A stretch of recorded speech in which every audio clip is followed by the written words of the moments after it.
The city of Aurelia Prime sprawled across the horizon like a jagged, metallic coral reef.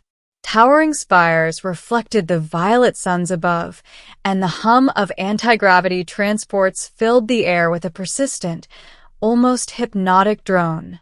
Everyone knew the city's law and its enforcer, Commander Saphira Kale. No one dared approach her.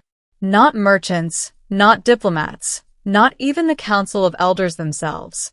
Tales of her ruthlessness stretched across the star systems.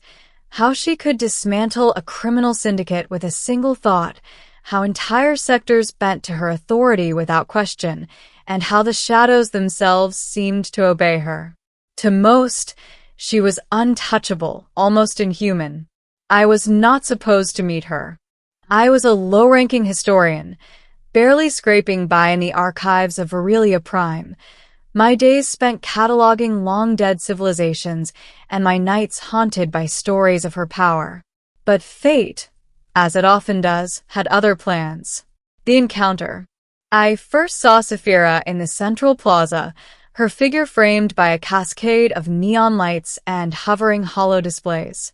She moved with an effortless grace, yet her presence demanded attention. Citizens froze in her wake.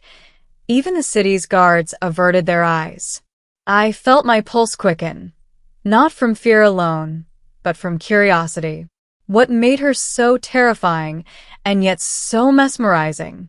The incident occurred when a small drone malfunctioned, hurtling toward her at blinding speed. Reflexively, I shouted, "Watch out," and lunged, diverting the drone just in time. The crowd gasped, but Saphira's gaze fell on me.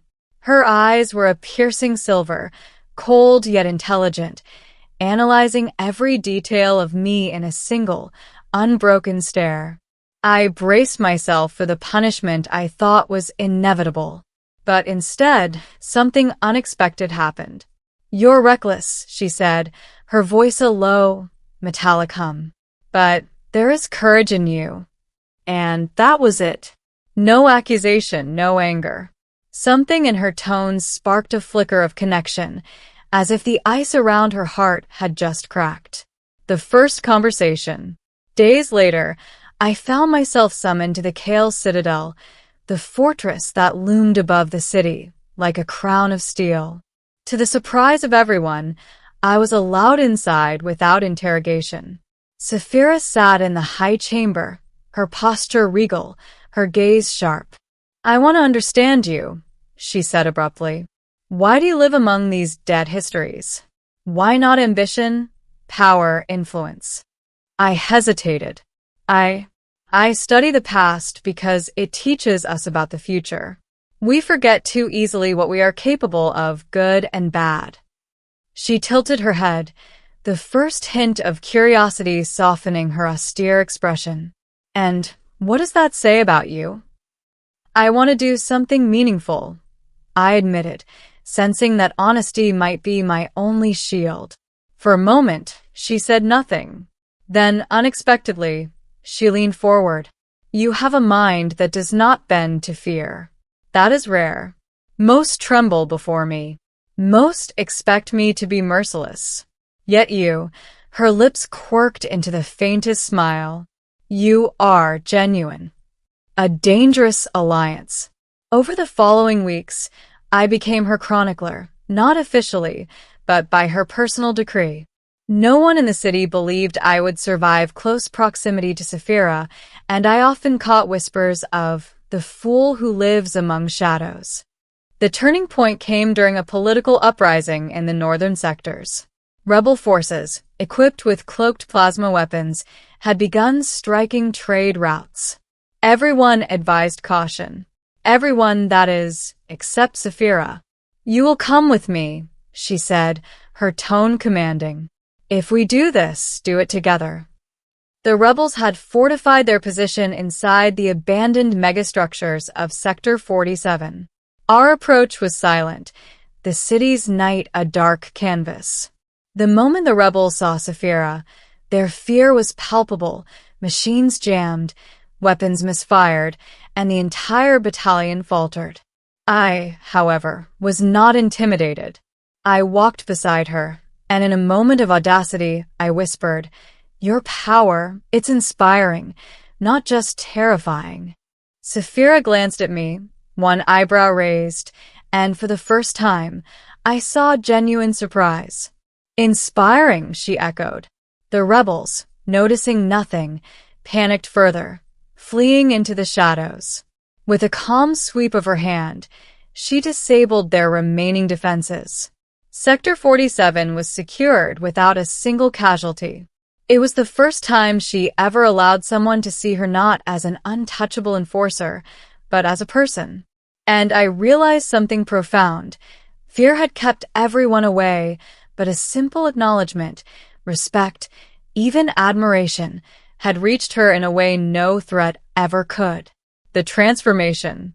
In the weeks that followed, her demeanor began to shift. She consulted me on decisions, sought my opinions during strategy sessions, and even laughed at the rare, dry humor I dared to offer. Citizens noticed the change, too. The once terrifying Saphira Kale became a figure both respected and loved, a paradox that no one had imagined possible. There were rumors, of course. "She's weak now," some said. The historian tamed her. But those whispers only grew quieter as the city saw the results. Justice tempered with wisdom, power wielded with compassion, and Saphira's presence no longer evoked paralyzing fear, but trust. The real transformation, however, was within her. One evening, in the quiet of her citadel's gardens, she confided in me. "I've spent my life believing fear is the only language the universe understands. I never imagined that it could be different, that it could be this." She gestured to the city below, glowing under the twin suns. "That perhaps there is strength in gentleness." I smiled, realizing the irony. The person feared by all had only needed a single, genuine compliment to unlock her humanity. A test of trust. Of course, change did not mean peace. The Council of Elders, threatened by her newfound popularity, conspired to overthrow her. They sent assassins and propagandists, expecting the old Saphira, ruthless, cold, unapproachable, to retaliate violently. But now she acted differently. She devised strategies that neutralized threats without bloodshed, using diplomacy, intelligence, and the careful placement of trusted allies. And I stood beside her, chronicling everything, offering insights that only an outsider might see. During the climactic confrontation with the Elders' covert operatives, I said something impulsive. "You don't need to prove yourself with fear anymore. You're stronger this way." She paused, silver eyes meeting mine, and for the first time no one, including the operatives, felt the need to fear her. Yet they surrendered, realizing the futility of opposition against someone who now commanded respect, not terror. The culmination. Months later, the city of Virilia Prime had transformed alongside her. Markets thrived, trade routes reopened, and the people moved with a sense of hope rather than trepidation.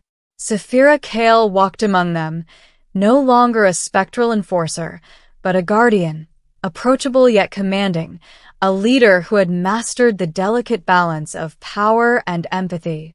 The final, defining moment came during a ceremony honoring the city's defenders. Saphira, standing on the podium, looked out over the citizens who once cowered at her shadow. She paused, then gestured to me. "You saw me," she said, her voice carrying across the plaza.